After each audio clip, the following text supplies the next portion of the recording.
Mabilis kong tinungo ang daan palabas ng kwarto upang hanapin si Janice. Nakarating na ako sa sala subalit ni anino niya ay wala pa rin akong nakita. Janice, hindi ko maipaliwanag ang kabog sa aking dibdib. Tinungo ko ang kusaan niya subalit wala siya roon. Sa banyo subalit wala rin doon. Sa terrace subalit wala pa rin. Bumalik ako sa sala na nanlalambot ang tuhod.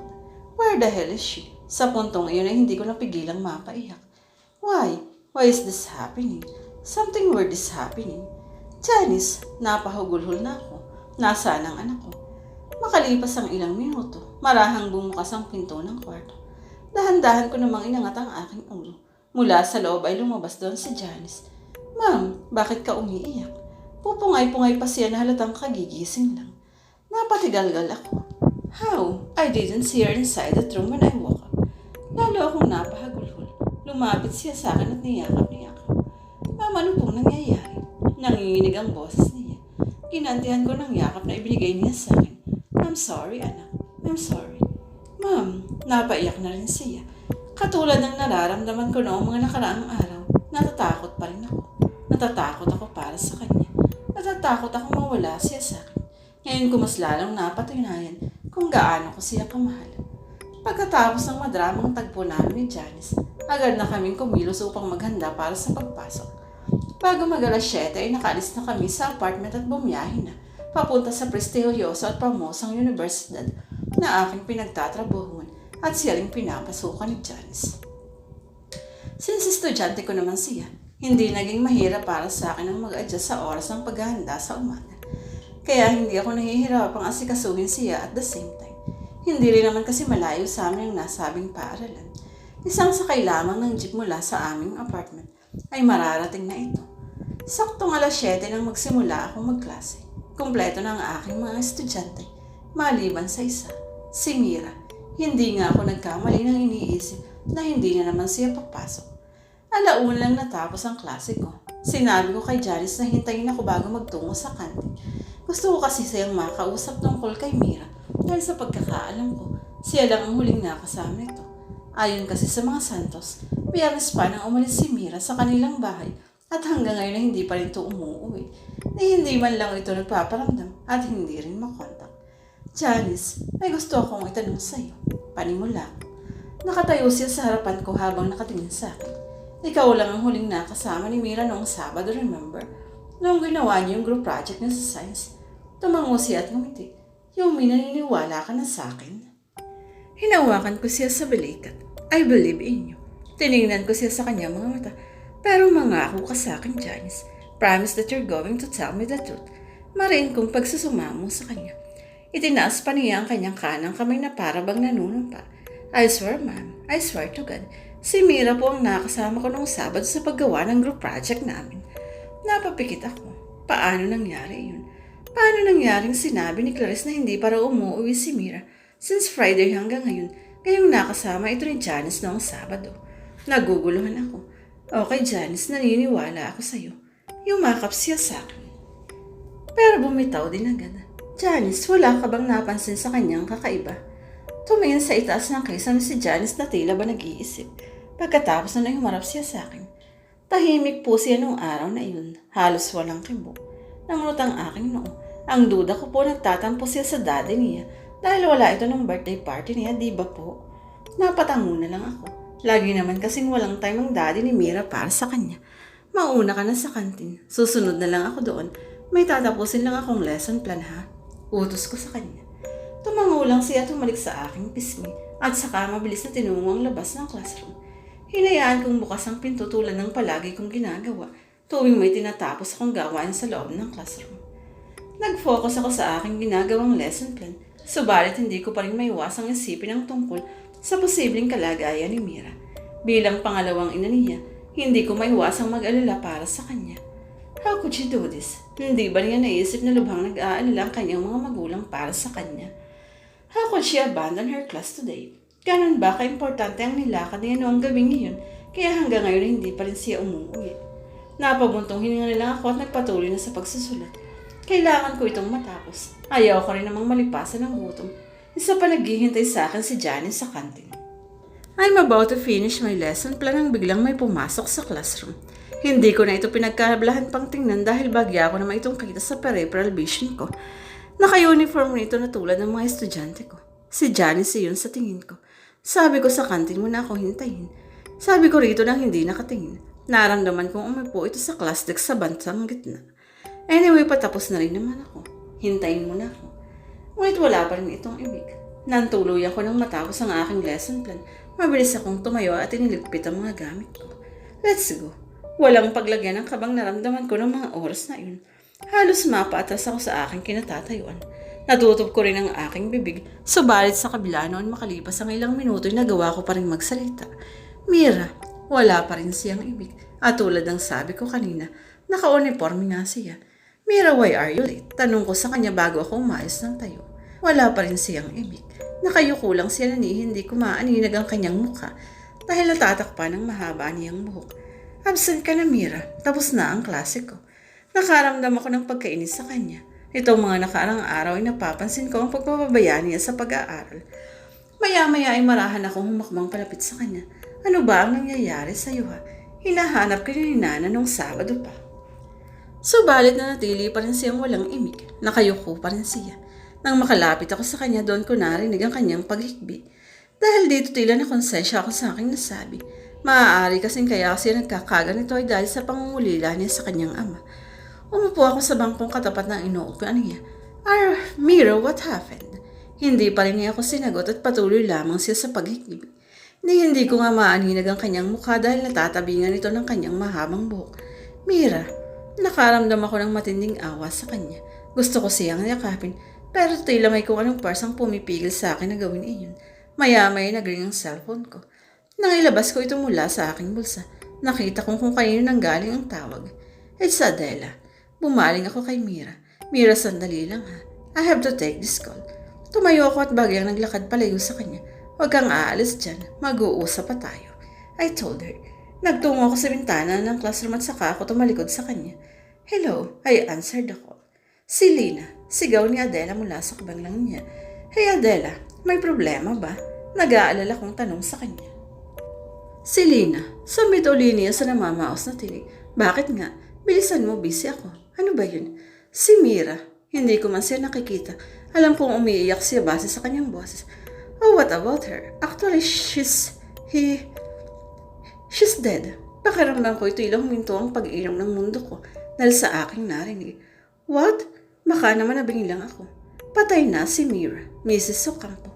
Ha? Imposible. Natagpuan ang bangkay niya sa tapsihan kaninang 10:15 ng umaga. Umiiyak na si Adela sa kabilang linya. Napalunok ako ng malalim. Hindi ako makapagsalita. Paano? Kung ganun, sino itong kasama ko? Tila napako ako sa aking kinatatayuan. Nanginginig ang aking katawan at nangingilid ang mga luha sa aking mata. Si Lina, nandyan ka pa ba? Tanong ni Adela mula sa kabilang linya. Gusto kong sagutin ang kanyang tanong, ngunit walang lumalabas na tinig sa akin.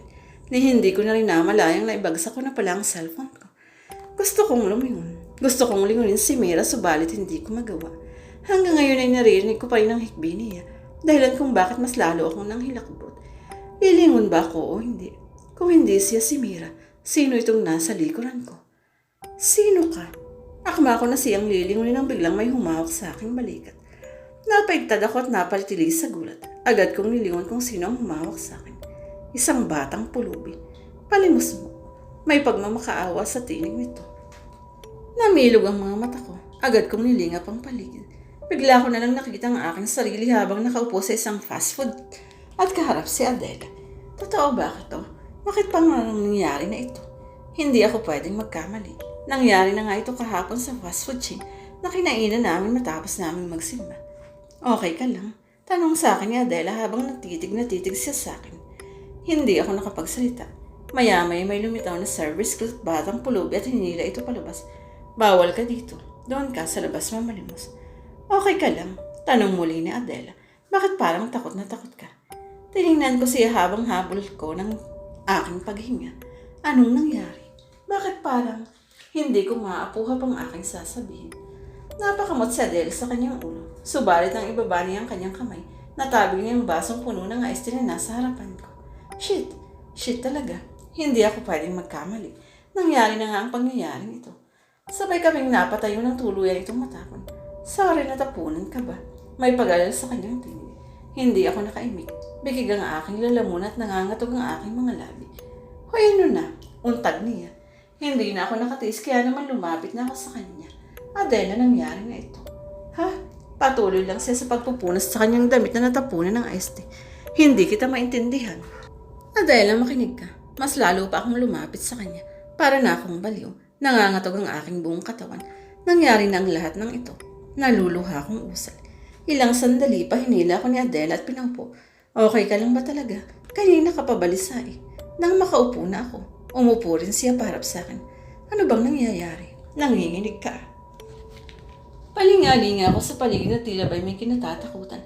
Anong araw ngayon, Adela? Ngumiti siya. Linggo. Nakalimutan mo na ba? Galing tayo sa simbahan kanina lang, di ba? Napayuko ako. Nansal mo natakot ka ng gusto dun sa batang pulupi. Nakangisi niya ang sabi sa akin. Tumingin ako sa kanya. Makinig ka, Adela. May papasok din ng lalaking nakasuot ng itim na jacket. Itinuro ko ang counter area.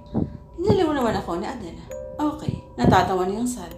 Pagkatapos, magrereklamo ang lalaking iyon dahil mali ang ibinigay sa kanyang order for takeout. Ramdam na ramdam ko ang pangangatal ng kalamnan ko. Alam kong hindi kumpinsido si Adela sa mga pinagsasasabi ko. Pansin kong napapangiti na lang siya sa akin. Alright, sambit niya. Humarap siya sa counter area. Let's see. Ilang mituto nga lang ay biglang pumasok ang isang lalaking nakasuot ng itim na jacket at nagwala ito sa counter. Hindi naman ito ang in-order ko. Bakit ito ang binigay mo sa akin? Galit na galit itong ibinato sa cashier ang order nitong pagkain. Sorry sir, palitan ko na lang po. Pag-alo ng cashier dito. Dapat lang. Hindi ko naman pagkakamali iyan. Sigaw pa ng lalaking nagre-reklamo. Napatigalgal si Adela sa kanyang nasaksihan. Maraan siyang tumingin sa akin. Baka sa kanyang mukha ang pangutla. My God, bulong niya. Nang makuha ng lalaki ang pinalitang order niya. Padabog itong lumabas ng fast food chain at sumakay sa nakaparada nitong sasakyan. Ilang saglit pa yung marurot na itong paalis. Napatakip si Adela sa kanyang bibig. Pansin ko ang pamumumo ng luha sa kanyang mga mata. Sa puntong iyon alam kong unti-unti na siyang naniniwala sa akin. Mumulong muli ako sa kanya. Maya-may paparada sa tapat natin ng isang pink Honda Jazz. Lula ang sasakyang ina si Tony Gonzaga at magte-take out siya ng pagkain sa fast food chain na ito. Nakatanga lang sa akin si Adela habang inilalahad ko ang aking pangitain. Ilang minuto lang ang paglilipas ay hindi nga ako nagkamali. Nangyari ang aking mga sinabi. Pumarada ang isang pink Honda Jazz sa tapat ng pwesto namin. Inaluwa ng sasakyang iyon si Tony Gonzaga kaya naman halos magtilya ng mga servers ko sa loob ng fast food chain na kinakainan namin. Halos hindi makapaniwala si Adela sa kanyang nakita. Ni hindi siya makapagsalita. Maging ako ay hindi rin makapaniwala. Alam mo kung may gusto siyang sabihin ngunit tulad ng aking inaasahan, hindi niya magawang magsalita. Makalipas ang ilang sandali ay dumating na sina Janice at Rene mula sa pamamasyal sa mall. Matapos ang pangyayaring iyon, napagpasyalan namin umuwi sa apartment kasama si Adela. Hanggang sa mga oras na yun ay wala pa rin siyang inig. Pansin ko rin sa mga kilos niya ang panginginig ng kanyang katawan. Balisa siya tila hindi malaman ang gagawin at ang sasabihin. Nang makarating na kami sa apartment, agad kong pinatulog si Janice matapos naming maghapunan. Nang makatulog na siya, lumabas na ako ng kwarto. Naabutan ko naman si Adela sa sala habang palakad na takad na tila hindi mapakali. Adela, bungad ko kay Adela. Pilit kong itinago ang pangatog ng aking katawan. Lumapit siya sa akin at tinawakan ang aking mga kamay. Anong nangyari? Bakit? Paanong? Halos hindi rin niya masabi ang gusto niyang itanong. I told you nangyari ng lahat ng ito. Maliban dito. Sa pangitain ko, wala ang pangyayaring ito. Ang pag-uusap natin. Tumingin siya sa akin. Baka sa kanyang mga mata ang pamumuo ng kanyang luha. May mga kakaiba pa bang nangyayari sa ibo ko doon? Meron. Marami. Hindi ko maipaliwanag. Kailan pa nagsimula? Nag-aalala niyang tanong. Marahan akong umupo malapit sa kanya. Simula nang manggaling kami sa birthday party ni Mira. Shit, napaupo na siya sa tabi ko. Bakit? Gulat na gulat kong tanong. It's a premonition. Tugon niya subalit hindi siya makatingin ng diretso sa mga mata ko. What do you mean? Someone will die. Doon ko lang napagtatdo at napagtagpi-tagpi ang mga bagay-bagay. Ang aking pangitain at mga kakaibang pangyayari itong mga nakarang araw. Nang sabihin niya yun, si Mira agad ang unang pumasok sa isip ko. Si Mira, magkapanabay naming bulong. Paano? Napaangat na ako sa aking kinauupuan. Sumeryoso ang kanyang mukha. Napalunok siya. Noong una ko palang siyang makita. Tumitig siya sa akin at kitang-kita ko sa mata niya ang matinding takot. Alam ko na, mamamatay siya. Ha? Nangilabot ako sa aking narinig. Tumingin siya sa akin. Sa puntong iyon, hindi na niya napigilan ang pagbagsak ng kanyang luha. I never saw her face. Anong ibig mong sabihin? Wala siyang ulo. Napatakip ako sa aking bibig. Sa simula pa lang, nang makita mo siya, tumangulang siya sa akin. Kaya pala siya mailap sa batang si Mira. Kaya pala. Hinawakan ko ang kanyang mga kamay. Napakalamig nito. Sabihin mo sa akin ang lahat, Adela. Ano pang nalalaman mo? Tumingin sa akin si Adela. Namumugtong na ang kanyang mga mata. Remember nung Saturday after natin mag-grocery? Napalunok siya. I saw Mira dito sa third floor. Napakapit siya ng madiin sa aking mga kamay. Nandito siya nung araw na yun at tanaw na tanaw ko siya mula sa aking kinatatayuan. Kaya pala pansin ko ang pamumutla niya nung araw na yun habang tinatanaw itong third floor. Kaya pala maraming buhok sa aming sahig na lagi kong winawalis. Kaya pala sunod-sunod ang mga nakakapagtakang pangyayari simula noong Sabado ng madaling araw. Kaya pala, lahat ay premonition sa pagkamatay ni Mira. Ano ang kinalaman ko? Naguguluhan kong tanong. Tumingin ako sa kanya. Bakit ako? Paano mo ba nasabing nangyari na ang lahat ng ito? Napayuko ako. Bukas. Ha? Bukas, Mira will be found dead sa tapsihan sa bayan. Nang sabihin ko yun ay napaiyak na ako. Tila nanlata naman si Adele sa kanyang narinig. Ilang sandali pa'y matin siyang tumingin sa akin. Ikaw? Anong ikaw? Anong ako? Ako? Napaluhan na rin siya. Ikaw ang napili niyang hinga ng tulong. What do you mean? Hindi pa't hindi nga ako makalapit sa kanya. Ayokong maniwala. Gusto ko ng konkretong paliwanag. Napapikit siya. Hindi ko rin alam. Ano bang relasyon mo sa kanya? Sa pamilya niya? Kay Clarice? Kay Atty. Santos? Kay Atty. Roger Santos? Hindi ako nakaimik. Biglang namilog ang mga mata niya. Pagkatapos ay bigla siyang nag-angat ng mukha na para bang may biglang naalala. My God, napaatras ako. Bakit? Kitang-kita ko ang muling pag-agos ng luha sa kanyang mga mata. Si Janice. Oh please, don't tell me. Biglang nabaling ang aming atensyon sa kwarto nang marahang bumukas ang pinto. Magpanabay kaming napanahon doon. Isa, unti-unting lumalawak ang pagkakabukas niya.